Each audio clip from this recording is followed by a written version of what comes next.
اوكي؟ ونرجع للشيتس هاي تبعتي. هلا هاي واحدة. اثنين. I probably told you بس هاي رسمة غلط. السيكونس هاي المحطوطة هون غلط، لازم تكون فليبت. فال H4 لازم يكون فوق والM4 هو لازم يكون تحت، لأنه ال H4 هو اللي موجود بالحرف. So this is wrong. هاي الشغلة الثانية الهيكسوكاينيز والجلوكوكاينيز. في شغلة بس لازم إنه أحكي عنها اللي هي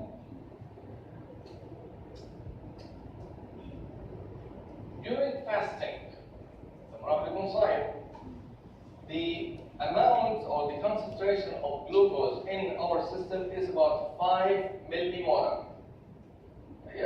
هذا fasting. Fasting glucose 5 millimolar. لو طلعنا على الKM تبعت الهكسوكاينيز is about 0.1. يعني concentration fasting glucose is really high بالنسبة للKM تبعت الهكسوكاينيز. فلسه طلع هيك لفوق إنه الهكسوكاينيز is still active. On the other hand, الKM تبع الجلوكوكاينيز that glucose is 10 millimolar, which is much higher than the fasting glucose level in the body. بمعنى إيش؟ بمعنى إنه if you look at the activity of the enzyme, the glucokinase, it's not active, it's hardly active. ماشي؟ Which makes sense. لأنه لما نكون إحنا fasting إحنا بدنا الهكسوكاينيز يكون active عشان المسلز، عشان نقدر نتحرك، عشان نقدر نعمل energy. On the other hand إحنا ما بدنا الجلوكوكاينيز يكون active بالليفر، لأنه it's not the right time إنه إحنا نعمل phosphorylation عشان نحط الجلوكوز in glycogen. فبكون الانزيم inactive. So this is something that I should tell you about عشان أنبهكم على أهمية الKM بالنسبة للأيزو enzymes. أمور واضحة إن شاء الله. هلا نحكي عن I thought إنه أنا I didn't do a good job امبارح explaining the regulation تبع الفوسفوريليز وتبع الكاينيز والبروتين كاينيز A. So خلينا نحكي إنه امبارح كان البروفا واليوم الريل أكت. Okay. I thought it was confusing. هلا احنا اذا بدنا الجسم بحاجه ل energy، معناته انه we have to break down glucose. والجلوكوز we have to get this glucose من الجلايكوجين. الجلايكوجين اللي هو مخزن بالليفر. ماشي؟ عشان نقدر انه احنا نشيل الجلوكوز من الجلايكوجين بدنا انزيم اسمه جلايكوجين فوسفورايليز، اللي هو ايش بيعمل؟ بمسك فوسفيت بخبطها على جلايكوجين توقع one fruit اللي هي الجلوكوز. ماشي؟ لكن at the same time لازم يصير في ريجوليشن للجلايكوجين فوسفورايليز. ما بصير انه يترك هيك انه فري يعمل اللي هو بده اياه. It is regulated by phosphorylation and by a different mechanism as well. من مين؟ نبدأ بالأساس إنه إحنا بدنا طاقة، فضوم الجسم بيفرز هرمونز. الهرمونز اللي بيفرزها هو الإبنفرين، الأدرينالين اللي بيشتغل على المسلز. والهرمون الثاني هو الجلوكاجون اللي بينفرز من البنكرياس وبيشتغل على بقية التشوز. بيتحكم بالميتابوليزم in general. فالإبنفرين هو الأدرينالين. So what happens إنه يجي هذا الإبنفرين it binds to a receptor على الcell surface, it activates a pathway, an enzyme اللي بيعمل لي it increases the amount of cyclic AMP. Cyclic AMP اسمه second messenger. Okay? Or secondary messenger. The cyclic AMP what it does إنه it binds على protein kinase اسمه protein kinase A. هذا is a master enzyme. This enzyme can phosphorylate a lot of proteins, large number of proteins. كثير يعني بتتحكم بأشياء بالسل. Two of these proteins هم glycogen synthase والثاني اسمه phosphorylase kinase. هلا a cyclic AMP when it binds to protein kinase A, protein kinase A is a tetramer. It's composed of 4 subunits. تنتين منهم regulatory subunits وتنتين catalytic subunits. الكاتاليتيك subunits معناته انه فيهم active site. Regulatory هم اللي بيعملوا regulation للcatalytic subunits. When cyclic AMP binds to protein kinase A, the regulatory subunits are released. فالستراكشر تبع البروتين كله بتغير. بتحطم الكوترنري ستراكشر تبع البروتين، بصير عندنا كل سبيونت لحالها. الكاتاليتيك سبيونتس بتصير لحالها. ماشي؟ And they are free. It's a kinase. So what it does إنه it phosphorylates other proteins. من البروتينز اللي بيعملوا لهم phosphorylation هو glycogen synthase. هذا اللي بيعمل synthesis للglycogen. It's not the right time to synthesize glycogen. لأنه الجسم بده طاقة، بده يشيل الجلوكوز من الجلايكوجين ويدخله بالميتابوليزم metabolic pathways عشان يعمل ATP. فلما يصير في phosphorylation للglycogen synthase, it becomes inactive. So we inactivate, we stop, we block glycogen synthesis. Then it's not the right time to do that. بيصير في عندي كمان phosphorylation of an enzyme, another kinase اسمه phosphorylase kinase. ماشي؟ فبروتين kinase A phosphorylase kinase. Which means إنه هذا it's a kinase لا enzyme اسمه phosphorylase. اللي هو طبعا هذا الجلايكوجين phosphorylase. منيح؟ الphosphorylation of the kinase activates it, which is different عن اللي فوق عن the glycogen synthase. يبقى this is an excellent example إنه كيف phosphorylation has different effects on enzymes. ممكن يعمل activation أو ممكن يعمل inactivation depending on the enzyme. حلو؟ هلا بيجي هذا phosphorylase kinase once it's activated it phosphorylates our target enzyme or final enzyme اللي هو glycogen phosphorylase. هلا the glycogen phosphorylase exists in 2 forms. A phosphorylated form اسمه phosphorylase A and an unphosphorylated form اسمه phosphorylase B. فال A عليه phosphate، ال B ما عليهوش phosphate. كويس؟ هلا لما يصير هدول ال A وال B برضه انه they exist in 2 forms. an R form اللي هي الاكتف form وال T form اللي هي الانactive form. ماشي؟ يبقى phosphorylase A عليه phosphate، phosphorylase B ما عليهوش phosphate، والاثنين ممكن يكونوا بالR state وممكن يكونوا بالT state. يبقى شو هو الايفكت تبع الفوسفوريليشن؟ لما الفوسفوريليز يكون فوسفوريليتد يعني يكون بالاي فورم بكون اكثر بحاله الار فورم عن التي فورم، فالايكوليبريم بصير لها الشيفت بصير بالار فورم. لما يصير له دي فوسفوريليشن لما نشيل الفوسفات عنه ويصير بالبي فورم بكون بحاله التي ستيت اكثر من الار ستيت. اوكي؟ واضح؟ هلا فهذا هو اذا effect of phosphorylation. هذا معناته انه البي الفوسفوريليز بي لا بكون اكتف، بس قليل منه سمول فراكشن منه بكون اكتف، بكون بالار ستيت. طب كيف ممكن بدون ما يصير له فوسفوريليشن انه يصير اكتف؟ بصير له اكتيفيشن عن طريق الانرجي تشارج، الديستربنس او التشينج ان ذا انرجي تشارج. شو المقصود بالانرجي تشارج؟ What we mean by energy charge here the ratio of AMP to ATP. AMP بتعني انه the cell is deficient in energy. ما عندها energy. Not enough ATP. لما يكون عندي ATP عالي معناته the cell is happy. عندها enough energy. لما يكون ال AMP عالي it binds مع الفوسفوريليز D اللي هو مش على وش phosphorylated and it shifts the structure من ال T state لل R state.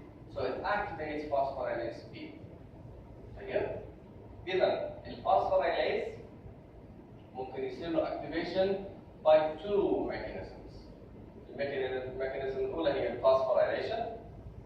الميكانيزم الثانية إنه ناخذ الفوسفوريليز B اللي هو inactive and we let it bind to AMP فبصير بالR state. لما تكون ال ATP عالية شو راح يصير؟ It will bind to phosphorylase B وبيعمل shift للإكوليبريم من ال R state لل T state. فit stabilizes the inactive tight taut structure of that enzyme. كويس؟ فهمتوا؟ أحسن من امبارح؟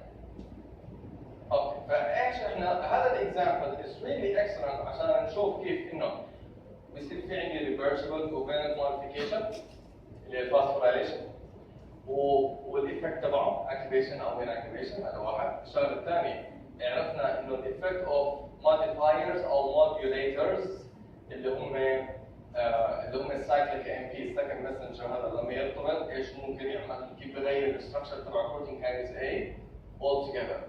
example ثاني عن example two other examples على الموديفايرز هو اللي قلت لكم عنه اللارج heterotrimeric G proteins اللي فيهم الفا وبيتا وجاما. وبيتا وجاما انهبيتوري بيكونوا مربوطين مع الالفا وعاملين له انهبيشن، بس اول ما يجي الجي تي بي ويرتبط مع الالفا they dissociate والالفا بتصير فري تعمل اكتيفيشن للشيء اللي بيجي بعدين.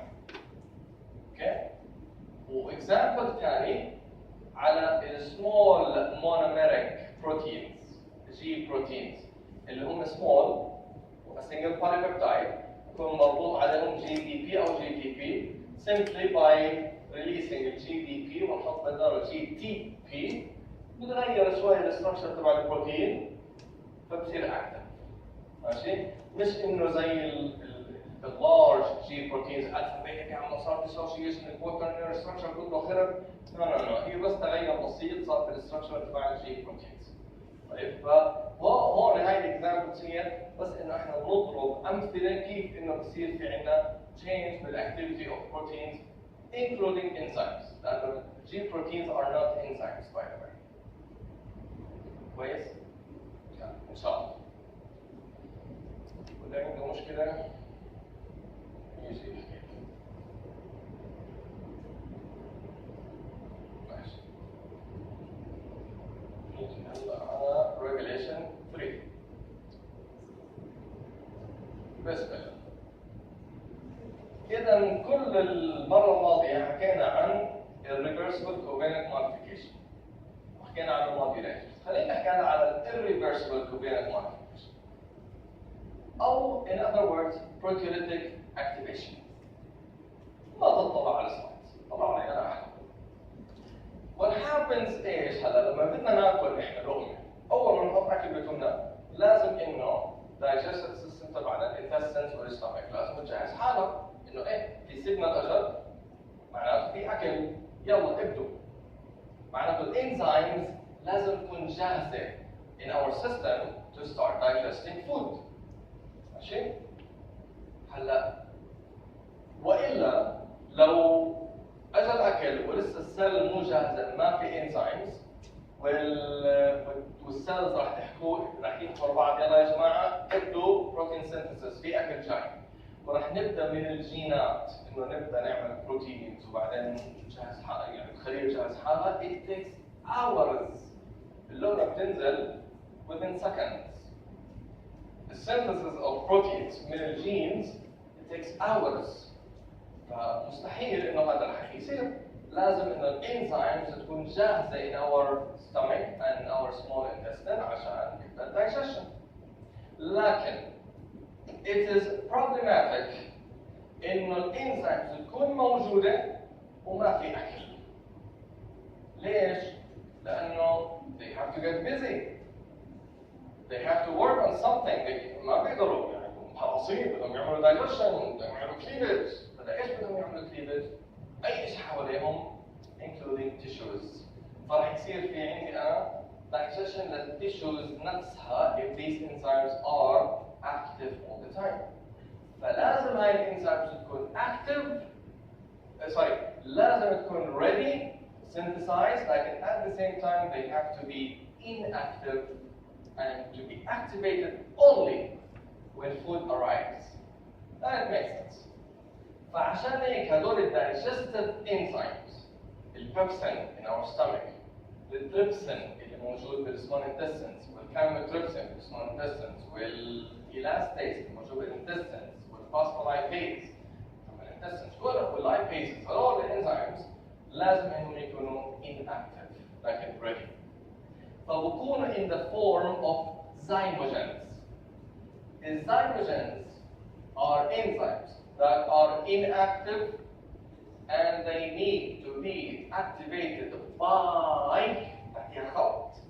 proteolytic cleavage. شو يعني؟ The enzyme has a certain structure, but part of it عادة ال N-terminus اللي هو جزء من الراس تبع البيبتايد. It covers, it masks, حاطه ماسك يعني كده. It masks, it covers, it blocks the active site. فبكون شكله هاي الانزيم، هاي الاكتيف سايت it's blocked. الستركشر تبع الانزيم مو صح. طيب it needs to be activated. كيف بصير له activation؟ Cleavage of this peptide, it gets released. Now the active site is open, it's free. Now the substrate can get in. فهاي الانزيمز بتكون موجوده عندنا بالبنكرياس، واول ما تيجي السيجنال انه في اكل جاي بصير لهم ريليس as zymogens بالسمول intestines. اول ما يوصلوا للسمول intestines والاكل بده يدخل بصير لهم activation by cleavage. جزء منهم بنشال، الاكتيف سايت بصير فري اوبن، الاكل بدخل بيبدا الدايجيشن، بيبدا الديجريديشن اوف فود كربوهيدراتس وليبيدز وبروتينز. هلا هذا الاكتيفيشن از irreversible، لانه لما يصير في degradation للجزء من البروتين it doesn't go back. It doesn't cover the active site anymore. خلاص صار modification للبروتين altogether. خلاص عشان هيك هو irreversible وcovalent، لانه بنعمل احنا cleavage للبيبتايد بوند او بنعمل بريك للبيبتايد بوند. هاي الانزيمز digestive enzymes are synthesized نحكي enzymogens. فالتريبسين اسم الزيموجين تبعه تريبسينوجين. الكايموتريبسين اسمه كايموتريبسينوجين. البيبسين اسمه بيبسينوجين. هلا بحكوا لك البيبسي جاي من كلمة بيبسين لأنه بحطوا فيه بيبسين. الله عليك. and so on. اوكي؟ فهذول الزيموجينز. هلا مرات بسموهم ايش؟ برو انزيمز.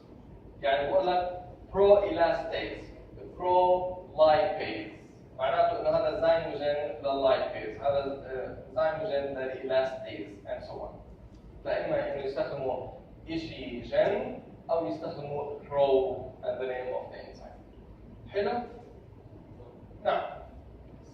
ايش بالضبط مقصود irreversible؟ ايش المقصود بالirreversible؟ يعني الانزيم خلاص نهائيا ما فيش ما بصير له inactivation الا بحالتين. الحاله الاولى انه يصير له degradation، الانزيم نفسه يتكسر، والحاله الثانيه انه يكون في inhibitor.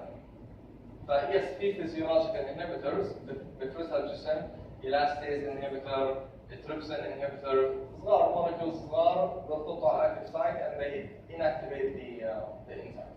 هذه هي الحالة. فirreversible انه مثل زي الفوسفوريليشن، هذا الانزيم phosphorylate dephosphorylate cyclic AMP bind release، انه يلا bind release، اوكي؟ نو، انه صار الاكتيفيشن وخلص.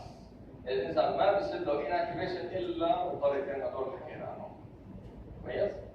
هلا الماستر انزيم الزعيم تبعهم كله هو التريبسين الموجود بالانتستين، تريبسينوجين.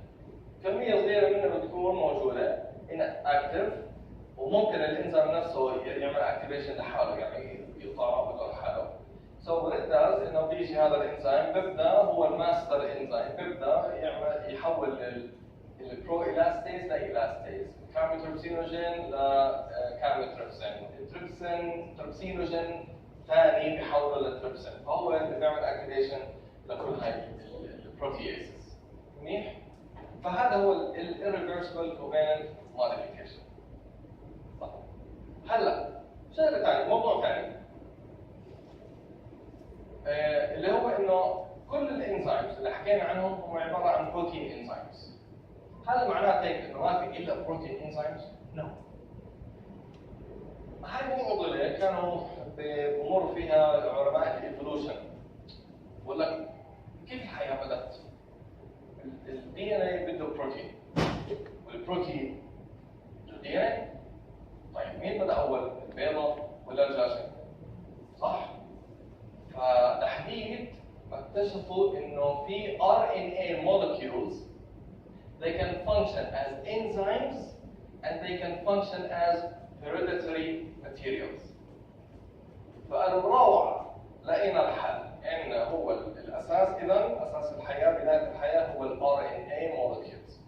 فبالفعل في عندي enzymes بنسميهم ribozymes لانهم مكونين من ribonucleic acids او اللي هي basically RNA molecules. ماشي؟ نحكي عن الرايبوزايمز later on ان شاء الله في المولكيولر بيولوجي. اي سؤال لبعد؟ اوكي. نيجي على النون سبيسيفيك انهبيتورز. كل اللي حكينا عنه قبل هيك هو سبيسيفيك ريجوليشن. بيسكلي فعندنا التربسينوجين بصير التربسين سبيسيفيك للزيموجينز. هذا الفوسفوريليشن سبيسيفيك لسيرتن انزيمز. السايكليك ام بي سبيسيفيك لسيرتن انزيمز. لكن في اشياء that are common among the different enzymes. مثلا السيل ممكن انها تعمل change in the amount of enzyme that exists in the cell.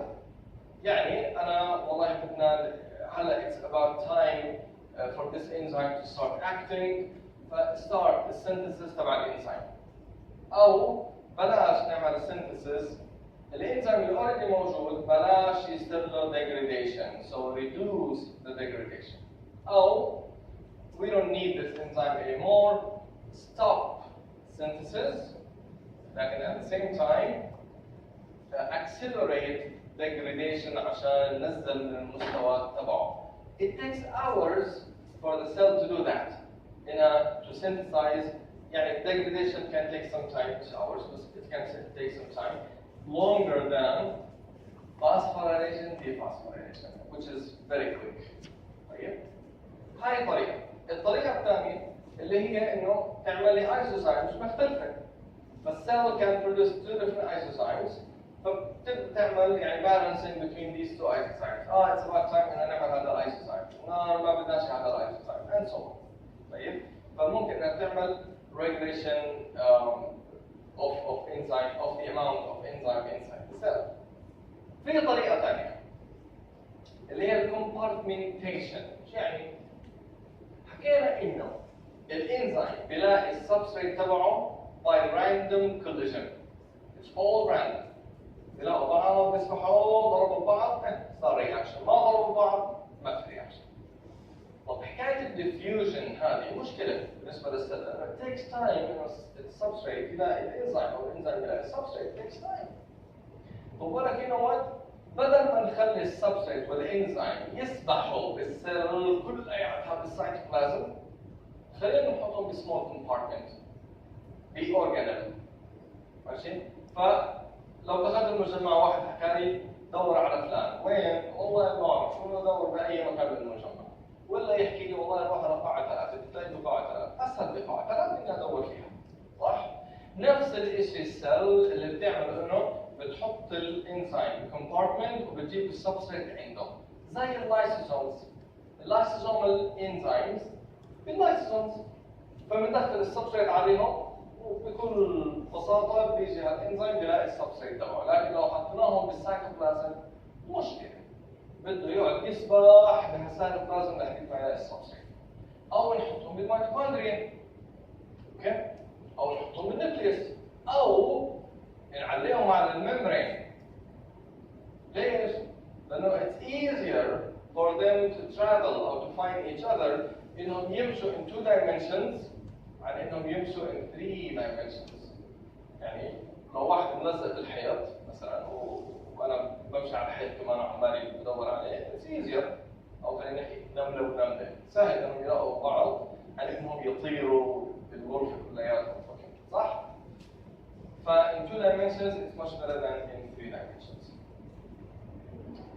نعم.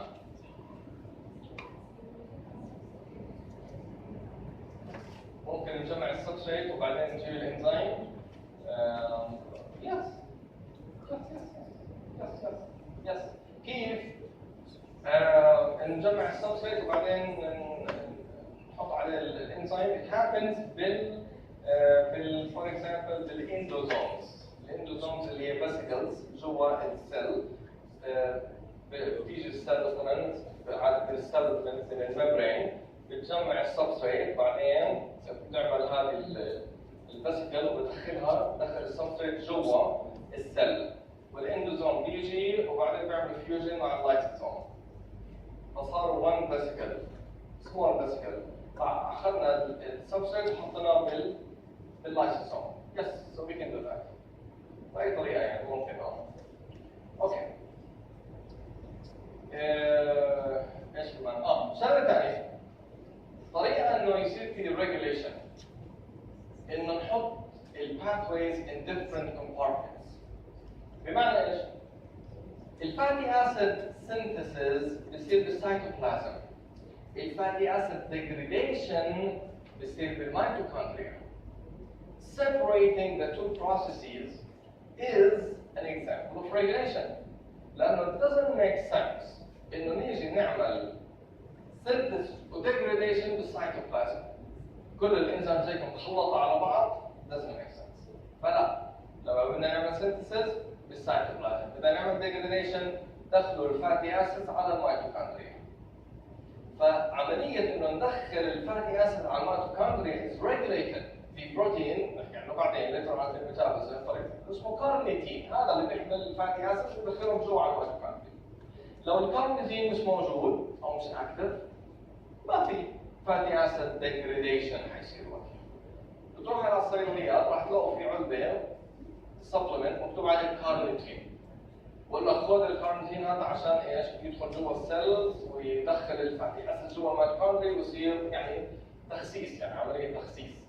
بس هذا نصل لأن الكارنتين بيدخل على الستمك ديجريديشن والخلية لما تاخذ امينو اسيدز ما راح تقول هاي امينو اسيدز مع الكارنتين يلا نعمل كارنتين مرة ثانية. لا doesn't do that. فالحكي هذا مش مظبوط. اوكي. يبقى طريقة نعمل فيها ليميتيشن للديفيوجن انه زي ما حكيت انه نحطهم بسمول كومبارتمنتس. طريقة ثانية that we can limit diffusion إنه نعمل شيء اسمه enzyme complexing. شو يعني؟ عندي substrate X بدي أحوله ل W. عشان تحول ل W، X بتحول ل Y، Y بتحول ل Z، Z بتحول ل W. Each reaction requires an enzyme. Enzyme 1, enzyme 2, enzyme 3. هلا لما X تحول ل Y Y بيطلع كبرودكت او بصير هذا substrate and it has to find the second enzyme. فit diffuses ولحد ما يلاقي enzyme 2. بيحولوا ل Z. Z is now a substrate. It diffuses لحد ما يلاقي الانزيم الثالث ويصير فيه again collision reaction. هاي مشكلة. كل شوي يعني بدنا يصير في diffusion؟ No. فالسيل حلت هاي المشكلة إنه تقول لك you know what؟ خلينا أحط enzyme 1 و 2 و 3 together in one complex.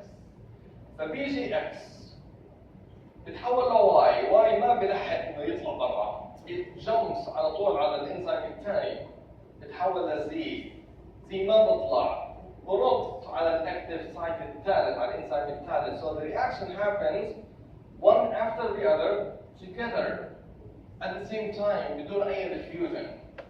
An example هو pyruvic dehydrogenase. Simple enzyme? No, it is not. It's an enzyme complex. فاسمه pyruvic dehydrogenase complex. مكون من 60 polypeptides. كيف؟ هو عبارة عن 3 enzymes. بيعمل 3 enzymatic activities. What it does إنه بيحول pyruvic إلى acetyl coenzyme. لاحظوا إنه في NAD involved في الموضوع بتحول NADH عشان هيك اسمه pyruvic dehydrogenase.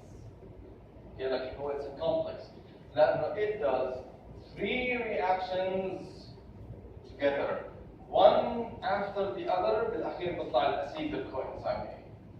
اوكي؟ فهذه الطريقة الثانية اللي بصير فيها limitation للrate of diffusion أو the problem of diffusion whereby the substrate diffuses out and it has to find the product diffuses out, it becomes a substrate لanother enzyme فبدهم random collision عشان يصير في الرياكشن الثاني. سهل؟ احكي على اسمك. بدك تطلع. فاشلة. طيب. نيجي على more non-specific regulators that are common among different enzymes. اللي هي ايش؟ temperature. Enzymes, all enzymes are affected by temperature.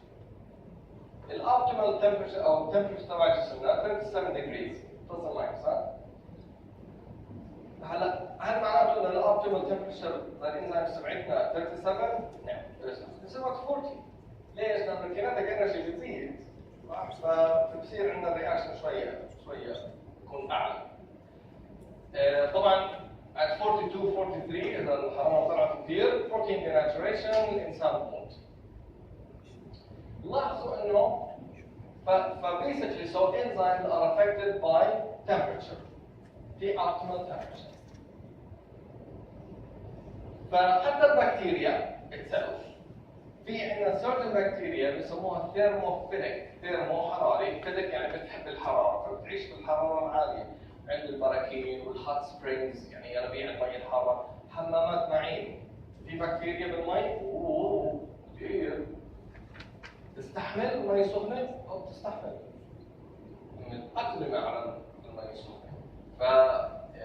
فعشان هيك بالمولكيولر بيولوجي بنحكي عنه احنا بنستخدم هاي الانزيمز اللي بالبكتيريا اللي هي الثيرموفيليك للمولكيولر بيولوجي للبيربسز تبعنا بنحكي عنها بعدين later on ان شاء الله. هلا So enzymes differ in terms of their adaptability, in terms of their optimal temperature, depending على الانفايرمنت اللي بيعيش فيها الاورجانيزم. لاحظوا انه at low temperature الانزيم activity is low. فعشان هيك actually بالهارت سيرجريز غرف العمليات بتكون باردة عشان to limit the enzyme, to reduce the enzyme activity عشان جسم البيشنت يكون مرتاح ما يعمل كثير ميتابوليزم ما يعمل consumption للأكسجين لا خلي درجة الحرارة واطية عشان الأمور تكون شوية under control. ماشي؟ Enzymes are also affected by pH. طبعا لأنه pH will affect what? كل شيء electrostatic interactions, hydrogen bonding and so on. So, and it depends on the enzyme. فكثير أشياء ممكن أنها تصير. You can read the details الموجودة في السلايدز.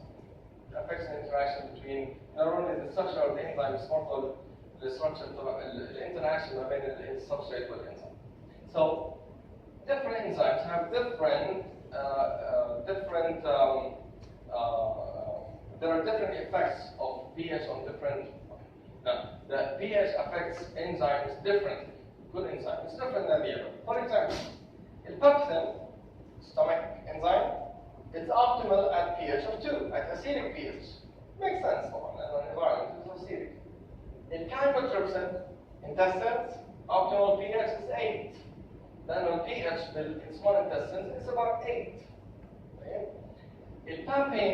البابين is a protease موجود في فروت استوائية اسمها بابايا. فهذا الانزيم is not affected by pH at all سواء كان 4 ولا 8. الكولينستريز اللي هو زي الاسيتال كولينستريز اللي بيعمل degradation للنيوروترانسميتر الاسيتال كولين اللي موجود بالبرين السنترال نيرفس سيستم اللي هو التارجت اوف سيرين جاز اعصاب بالحروق. It is optimal at pH of 6 point something and above. Below that, it's not active. ماشي؟ So يعني كل انزيم بيختلف عن الثاني. هلا فحكينا هلا عن different strategies that cells use to activate enzymes. خلينا نحكي عن modes of regulation على metabolic pathways. بمعنى انا عندي pathway A بتحول ل B بتحول ل C بتحول ل D بتحول ل E and so on. طيب فالجلوكوز 6 فوسفات فركتوز 6 فوسفات نوصل للبيروبيت. طب دائما السيل بدها تعمل اوكسيديشن كل ما شافت الجلوكوز بدها تحوله لبيروبيت؟ No, doesn't make sense. لازم يصير في regulation للباثوي. اوكي. فهي في بنحكي على different modes of regulation. واحدة منهم هي بنسميها feedback. الفيدباك regulation هو انه الفاينل برودكت او later on product affects an enzyme that acts early on, the early reaction. فالF ممكن يعمل inhibition للإنزيم اللي بيحول A ل B. نفس الشيء زي الجلوكوز لجلوكوز 6 فوسفات. هذا الإنزيم اللي هو الهكسوكاينيز بيصير له regulation by pyruvate, by citrate اللي بيجي بعدين, by ATP and so on, by ADP أو AMP and so on. فبيسكلي لما يكون by glucose 6 phosphate برضه بيعمل inhibition للهكسوكاينيز. طيب which makes sense فالبرودكت بيجي بيأثر على الانزيم تبعه عشان انه خلص enough في كفايه glucose 6 phosphate don't make more of me بعدين I get jealous. فهذا اسمه feedback regulation. طيب في عندنا اللي بنسميه feedback activation انه the product would activate an enzyme that acts early on. Example بالblood coagulation. لما تبدا عمليه البلود coagulation هي عباره عن a lot of proteolytic enzymes proteases ضلت تعمل cleavage لانزيم ثاني وهذا الانزيم بيعمل activation لانزيم ثالث and so on. الانزيم بيكونوا zymogens. اوكي؟ الفاينل برودكت بيعمل activation لاول واحد اول انزيم. ليش؟ blood coagulation لازم يتحرك بسرعه بدنا نخفر الدم بدنا نوقف البليدنج فلازم يصير في lot of activation لهي الانزيمز early on عشان نسرع من الموضوع البلد coagulation. فهذا اسمه feedback activation. That's an example. ممكن يصير في feed forward regulation. feed forward انه substrate or product يعني a molecule intermediate would activate an enzyme that functions at the end. It happens with blood coagulation and it happens in poisoning. في حالات poisoning. هلا what happens جسمنا كأنه evolution again إنه الpoison نفسه would activate an enzyme that functions at the end of the pathway. ليش؟ عشان يسرع من عملية elimination إنه يتخلص من البويزن يسرع من هاي الباثوي يخليه تمشي بسرعة عشان نتخلص من الاي. فهذا feed forward regulation. في شيء بالميتابوليزم اسمه committed step يعني ايش؟ في التزام. اخلاقي انه خلص انا عملت هذا الرياكشن معناته لازم اكمل لازم اخلص. بورينج بورينج مش نايمة يعني بس تداومت بطريقه انه طيب الباثوي A بتحول ل B. B عنده تو اوبشنز، اما انه يتحول ل X Y بعدين Z او يتحول ل C D E. يعني في اوبشن. لاحظوا انه B ل X the reaction is reversible، يعني ممكن X يرجع ل B. A ل B ل C is irreversible، بضل مكمل. يبقى لو جيت سألتكم what is the committed step in the pathway of converting A to E? A to E اللي هي B to C. طيب من A ل Z X to Y. لأنه إذا تحول ل X it's reversible، it can go back to B وبعدين يرجع مرة ثانية لهون.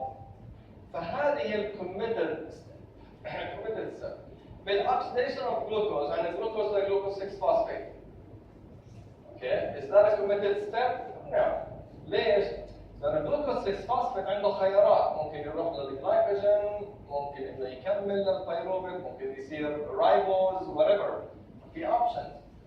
طب الجلوكوز 6 فوسفيت لفركتوز 6 فوسفيت؟ No برضه، ليش؟ لأن هذول ايزومرز، the reaction is reversible. الكوميتد ستيب هي الفركتوز 6 فوسفيت للفركتوز 1 6 بسفوسفيت، لانه هذا الرياكشن از اكزرجونيك. اذا بده يرجع لورا رح يكون اندرجونيك، السيل ما بتحب انها تصرف انرجي، سو ذاتس ذا كوميتد ستيب. اوكي، بالجلايكوليسيس وهي راح تتحرك للبيروفيت. طيب في عندي كمان رياكشنز بالميتابوليزم اسمهم ريت ليميتنج رياكشنز. يعني هذول الرياكشنز اللي بيبطئوا من الباثوي نفسها. ماشي؟ هذه ريت ليميتنج رياكشنز. يعني زي عنق الزجاجه، بنلاقي انه الربع عمره بيتحرك بسرعه بس يوصل على عنق الزجاجه بيتحرك شوي شوي. هذه الرياكشنز هي اللي بدها، هي يوجوال الرياكشنز اللي بدها انرجي. بتكون فيها consumption of ATP. فالسيل بتحكي ايش؟ واو بدي اصرف انا هون ATP، حاخذ مصاري من عندي؟ لا خلينا افكر. Do I really need this reaction ولا لا؟ Slow down. فبكون الانزيم that catalyzes this reaction highly regulated. لا بدنا نتاكد في يا جماعه عندكم ATP كفايه؟ يا بيروفيت وينك؟ اذا في كفايه معناته خلاص اعمل انهبيشن لهذا الانزيم، ما في داعي انه يكمل. فهذا rate limiting reaction because it is slow.